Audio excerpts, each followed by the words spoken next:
A good mahadasha or a bad mahadasha? How do we identify that?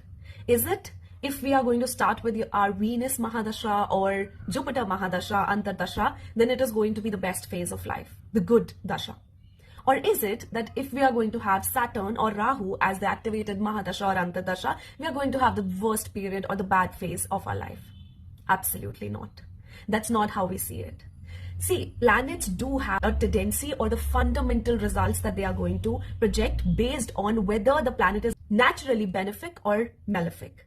Like, for example, Jupiter is naturally benefic, so it will give you or bring in opportunities of expansion and celebration. Whereas if it is Rahu, if it is Saturn, Rahu Mahadasha naturally have the tendency to bring in confusions, to bring in an illusion and obstacles in a person's life. But it is also the karka of giving you the fulfillment of your desires. Whereas Saturn is the karmadhish. It has to give you the karma. So as a result, we decide whether a Mahadasha is good or not based on its dignity. Identify the dignity by the placement of that planet, by the conjunction of that planet and the zodiac sign it is in, the nakshatras it is activating and the nakshatra in which it is placed. So you identify the whole of the strength of that planet, and that's where you get to know that whether or not this Mahadasha is fruitful for you.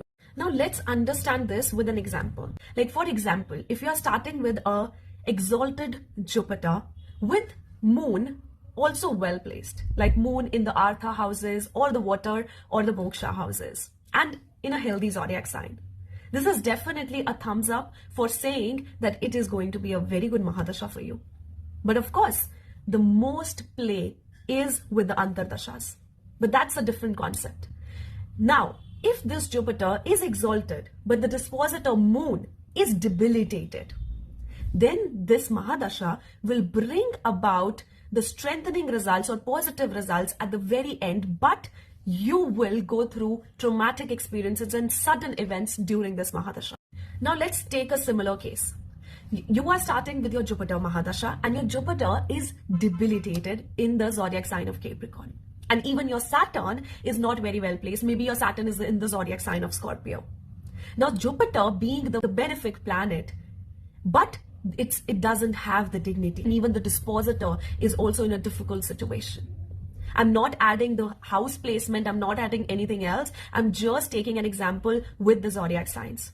So this Jupiter, regardless of being the benefic planet, it is going to make you go negative situations in your life. So that would what we'll call as a negative Mahadasha or a bad Mahadasha, even though it's a natural benefit.